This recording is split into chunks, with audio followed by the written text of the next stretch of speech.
नमस्कार दोस्तों, मेरा नाम निरंजन है। स्वागत करता हूं आपके अपने YouTube चैनल पर। दोस्तों, आज हम सितंबर माह के तीसरे सप्ताह का जो है करंट अफेयर को देखेंगे। यह जो करंट अफेयर रहेगा 15 सितंबर से 21 सितंबर के मध्य का होगा। ठीक, जैसे कि आप थंबनेल देख रहे होंगे, थंबनेल में ही इंपॉर्टेंट क्वेश्चन रखा हुआ है। साथ ही साथ आप यहाँ पे इमेज को भी देख सकते हैं। इमेज में भी आपको इंपॉर्टेंट इमेज दिख रहा होगा जहाँ से क्वेश्चन बन सकता है। तो इन्हीं सभी चीजों के बारे में हम इस वीडियो में देखेंगे। वीडियो पे आप अंत तक बने रहेंगे क्योंकि वीडियो आपके लिए बहुत ही इंपॉर्टेंट होने वाला है। और वीडियो यदि आपको पसंद आता है तो वीडियो को जरूर लाइक कर दीजिएगा और चैनल पे नए हैं तो चैनल को सब्सक्राइब करना बिल्कुल मत भूलिएगा। लेकिन इससे पहले हम पिछले सप्ताह के करंट अफेयर को देखेंगे। देखिए, पिछले सप्ताह का करंट अफेयर जो है ना, बहुत ही महत्वपूर्ण था। अगर हम इस सप्ताह के करंट अफेयर को देखें तो इसके कंपेयर में पिछला सप्ताह का करंट अफेयर जो है बहुत इंपॉर्टेंट था। यहाँ पे कुछ इंपॉर्टेंट क्वेश्चन है जो पिछले सप्ताह मैंने आपको पढ़ाया, तो एक बार रिवाइज कर लेते हैं। देखिए, किस देश ने भारत की मलक्का जलदम्बरू मध्य गश्ती योजना का समर्थन किया है? तो मलक्का जलदम्बरू मध्य गश्ती योजना का समर्थन करने वाले जो है सिंगापुर देश है। दूसरा, बिहार के राजगीर में आयोजित एशिया पुरुष हॉकी कप किस देश ने जीती है? तो एशिया पुरुष हॉकी कप जो है भारत ने जीती है। किसने हाल ही में आयोजित यूएस ओपन 2025 में महिला एकल का खिताब जीता है? तो महिला एकल का खिताब यूएस, देखिए ग्रैंड स्लैम टेनिस है, साल में 4 बार होता है। इसमें यूएस ओपन जो है सबसे आखिरी ग्रैंड स्लैम है। तो इसके महिला विजेता जो है आरेना सबलेंका है और वही पुरुष विजेता जो है कार्लोस अल्कराज है। पेरिस में आयोजित बीडब्ल्यूएफ विश्व चैंपियनशिप 2025 में सात्विक साईराज रंकीरेड्डी और चिराग शेट्टी ने कौन सा पदक जीता है? तो कांस्य पदक। अगला क्वेश्चन है, नीति आयोग का लक्ष्य कब तक भारत के दलहन उत्पादन को दोगुना करना है? तो देखिए, भारत के दलहन उत्पादन को 2047 तक दोगुना करने का लक्ष्य है। भारत की शिशु मृत्यु दर कितनी बताई गई है? तो वर्तमान में भारत की शिशु मृत्यु दर जो है 25 है। ये एसआरएस रिपोर्ट 2021 का है।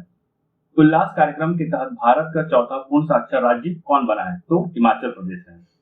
किस देश के प्रधानमंत्री केपी शर्मा ओली ने अपने पद से इस्तीफा दिया है? तो नेपाल है। हाल ही में नेपाल में जेएनजी का विद्रोह प्रारंभ हुआ था और इसी के तहत जो है नेपाल में तख्ता पलट हुआ। भारत के नए उपराष्ट्रपति के रूप में किसे नियुक्त किया गया है? तो भारत के नए उपराष्ट्रपति सीपी राधाकृष्णन बने हैं। ये भारत के 15वें उपराष्ट्रपति हैं। फ्रांसीसी राष्ट्रपति ने सितंबर 2025 में किसे फ्रांस का नया प्रधानमंत्री नियुक्त किया? तो इसका उत्तर है सेबेस्टियन लेकोर्नु। इसी तरह कुछ और इंपॉर्टेंट क्वेश्चन है पिछले वीक का। किस देश में 21वीं G20 समिट 2026 का आयोजन किया जाएगा? तो अमेरिका। देखिए, बहुत ही इंपॉर्टेंट है ये। पिछला वीक का करंट अफेयर मैं पहले भी आपको बताया, ये बहुत ज्यादा इंपॉर्टेंट क्योंकि इसमें बहुत सारा क्वेश्चन है जो आपके एग्जाम में आएगा ही आएगा। ठीक है, यदि आप एग्जाम दे रहे होंगे तो देखिएगा 1-2 महीने के अंदर में जो भी एग्जाम होगा आपका उसमें ये क्वेश्चन जरूर आएगा। अगला क्वेश्चन देखिए, खिजड़ली गांव की ऐतिहासिक घटना किस राज्य से संबंधित है? इसका सही उत्तर होगा राजस्थान। अगला क्वेश्चन, किस देश में जापान 2025 नामक बहुराष्ट्रीय अभ्यास शुरू किया गया? रूस। किसे 10 लाख से अधिक जनसंख्या वाली श्रेणी में स्वच्छ वायु सर्वेक्षण पुरस्कार 2025 में पहला स्थान प्राप्त हुआ है? तो इसका उत्तर है इंदौर। हाल ही में जारी ब्लूमबर्ग बिलियनियर्स इंडेक्स के अनुसार दुनिया के सबसे अमीर व्यक्ति कौन बने हैं? तो इसका सही उत्तर होगा लेरी एलिसन। अगला क्वेश्चन, किस राज्य में भारत का पहला सूर्योदय महोत्सव का आयोजन किया जाएगा? इसका सही उत्तर हो जाएगा अरुणाचल प्रदेश। अगला क्वेश्चन, किसे national stock exchange of India का नया अध्यक्ष नियुक्त किया गया है? तो इसका उत्तर है श्रीनिवास इंजेती। निम्न में से किसके द्वारा डिफरेंस बट नो लेस नामक पुस्तक लिखी गई है? इसका उत्तर होगा अनुपम खेर। किस देश में आयोजित होने महिला विश्व कप 2025 के लिए आईसीसी ने विल टू विन अभियान शुरू किया है? भारत में महिला विश्व कप 2025 का आयोजन किया जाएगा। ठीक, और इसके लिए आईसीसी द्वारा जो है विल टू विन अभियान शुरू किया गया है। किस शहर में भारत का पहला डिजिटल आदिवासी विश्वविद्यालय आदि संस्कृति को लॉन्च किया गया है? तो देखिए, यह डिजिटल विश्वविद्यालय है, इसका नाम दिया गया आदि संस्कृति, जो कि आदिवासी के भाषाओं को, उनकी संस्कृति को संरक्षण और संवर्धन करने से है। इसे नई दिल्ली में लॉन्च किया गया है। IIM अहमदाबाद का पहला अंतर्राष्ट्रीय कैंपस किस शहर में खुला? जिसका सही उत्तर जाएगा दुबई। ठीक है, ये सारा का सारा इंपॉर्टेंट है, जिसमें देखिए ये बहुत ज्यादा इंपॉर्टेंट है। उसके बाद यहाँ से भी क्वेश्चन पूछा जाएगा, फिर ये पुस्तक से क्वेश्चन पूछा जा सकता है। महिला विश्व कप किस देश में आयोजित होने वाला है, यहाँ से क्वेश्चन पूछा जाएगा। आदिवासी विश्वविद्यालय से क्वेश्चन पूछा जा सकता है। IIM अहमदाबाद का पहला अंतर्राष्ट्रीय कैंपस किस शहर में खुला, यहाँ से भी क्वेश्चन पूछा जा सकता है। महाराष्ट्र के राज्यपाल का अतिरिक्त प्रभार किसने संभाला है, यहाँ से भी क्वेश्चन पूछा जाएगा, आचार्य देवव्रत। और नेपाल के इतिहास में पहली महिला प्रधानमंत्री कौन बनी है, तो सुशीला कार्की। ये सुशीला कार्की जो है नेपाल की पूर्व मुख्य जस्टिस है। चलिए अब हम प्रारंभ करते हैं इस सप्ताह के करंट अफेयर को। ठीक, देखिए पहला क्वेश्चन है, भारत के किस पूर्व प्रधानमंत्री को मरणोपरांत पीवी नरसिम्हा राव अवार्ड से सम्मानित किया गया है। ठीक, देखिए हाल ही में इस पुरस्कार प्रदान किया गया है। पूर्व प्रधानमंत्री मनमोहन सिंह का निधन हो चुका है, तो इनके बदले में इनकी वाइफ जो है इस सम्मान को प्राप्त की है, ग्रहण की है। ठीक है, तो मरणोपरांत पीवी नरसिम्हा राव अवार्ड से जो है डॉक्टर मनमोहन सिंह को सम्मानित किया गया है। ठीक, तो इन्हें जो है भारत के आर्थिक परिवर्तन और राष्ट्र निर्माण में उनके योगदान के लिए पुरस्कार प्रदान किया गया है। 1991 में जो आर्थिक उदारीकरण आया था, उनके ये जो है शिल्पकार माने जाते हैं। 1991 में ही आपको देखने को मिला था LPG यानी कि लिबरलाइजेशन, प्राइवेटाइजेशन एंड ग्लोबलाइजेशन। तो ये LPG जो है हमें देखने को मिला। पुरस्कार जो है मनमोहन सिंह जी की पत्नी गुरशरण कौर के द्वारा ग्रहण किया गया है। इस पुरस्कार की स्थापना PVNMF यानी कि PV Narasimha Rao memorial foundation ने अर्थशास्त्र के क्षेत्र में विशिष्ट योगदान को सम्मानित करने के उद्देश्य से दी जाती है। ठीक, याद रखेंगे पीवी नरसिम्हा राव मेमोरियल पुरस्कार जो है ये पूर्व प्रधानमंत्री डॉक्टर मनमोहन सिंह को प्रदान किया गया है।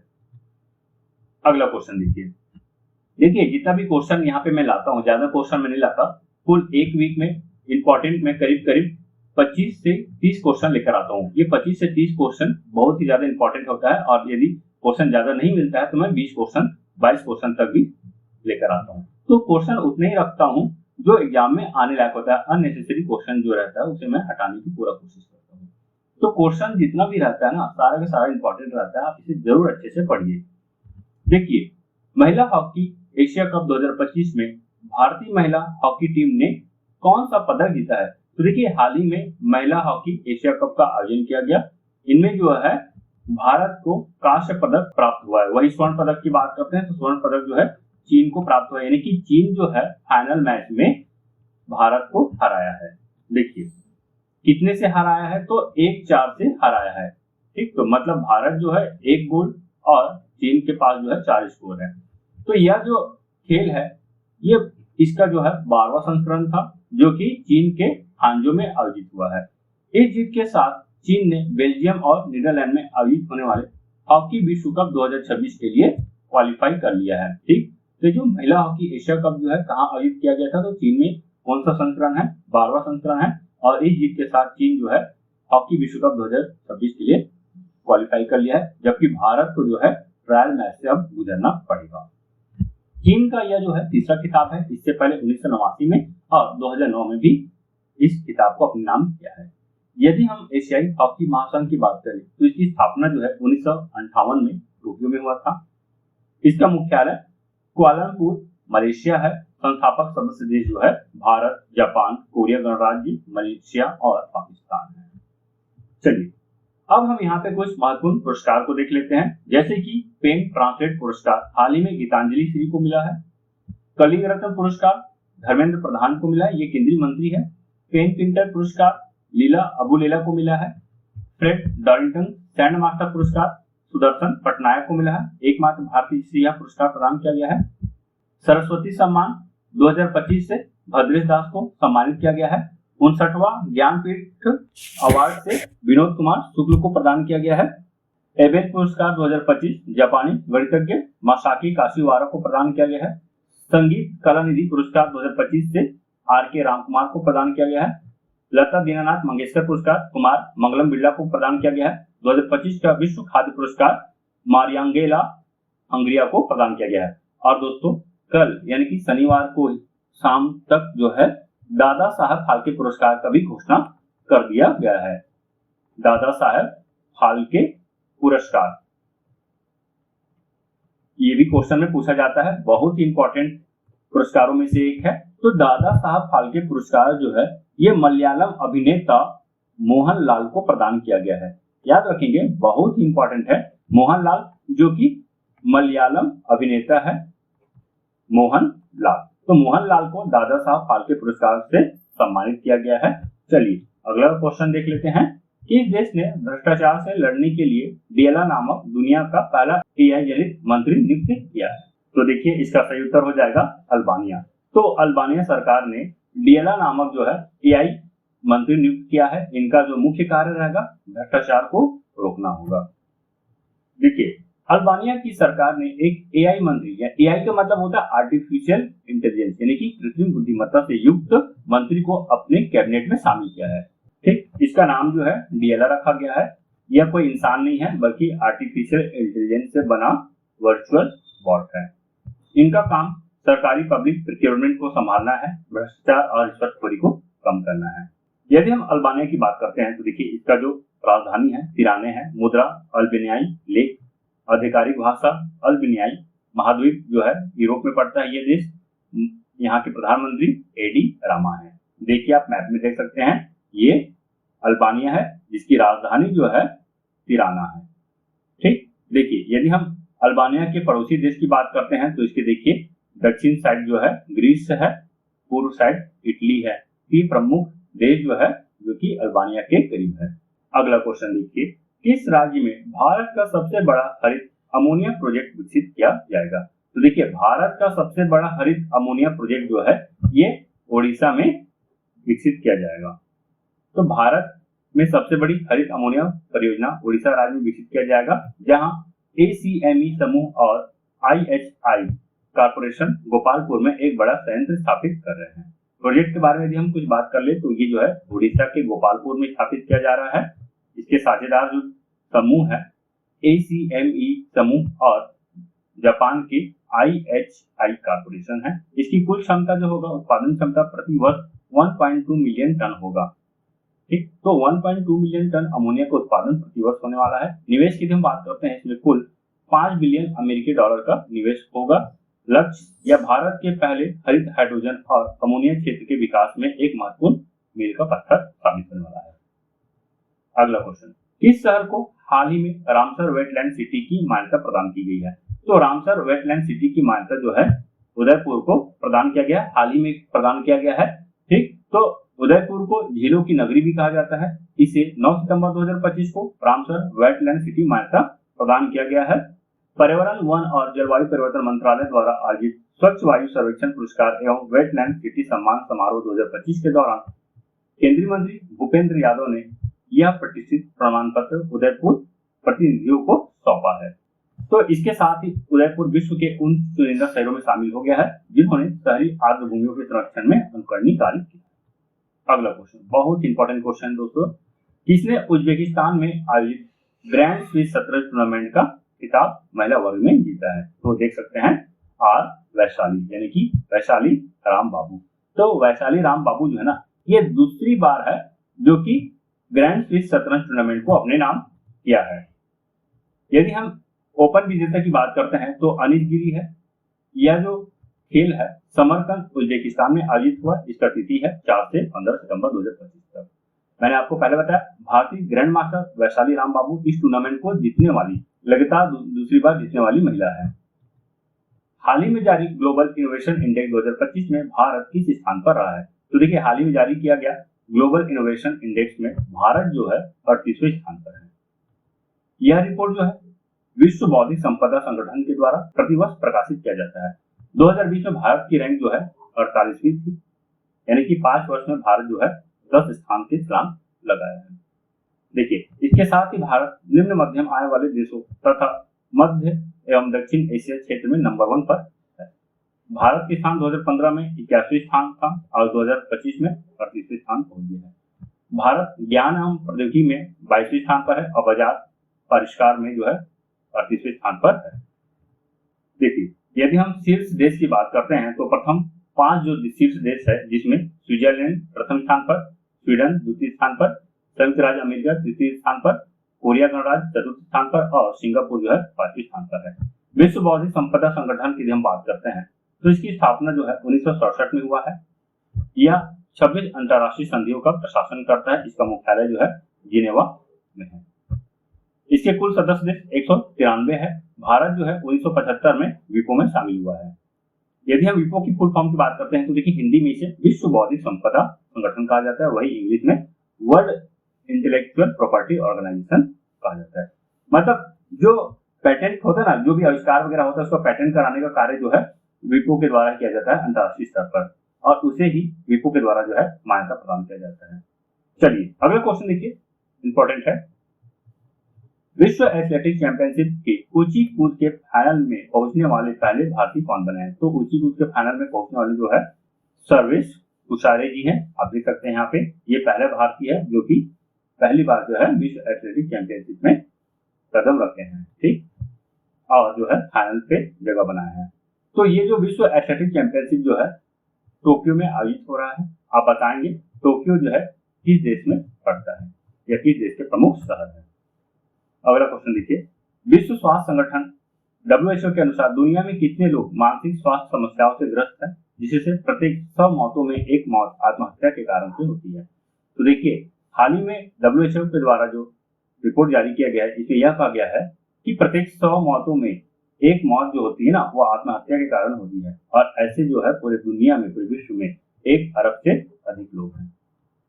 देखिए वही हम भारत की बात करते हैं तो भारत में कुल सुसाइड जो है 1,77,567 है। ये 2021 का डाटा है, यानी कि 2021 में इतने लोग जो है सुसाइड किए हैं, जहां पुरुष जो है 1 लाख है और महिला करीब 76,000 है। विश्व स्वास्थ्य संगठन की बात करते हैं, वर्ल्ड हेल्थ ऑर्गेनाइजेशन, इसका मुख्यालय जो है जिनेवा में है। इसकी स्थापना 7 अप्रैल 1948 को होता है। मूल संगठन संयुक्त राष्ट्र है और वर्तमान महानिदेशक जो है टेड्रोस घेब्रेयेसस है। अगला क्वेश्चन, हाल ही में राष्ट्रीय हिंदी दिवस मनाया गया। तो राष्ट्रीय हिंदी दिवस कब मनाया जाता है?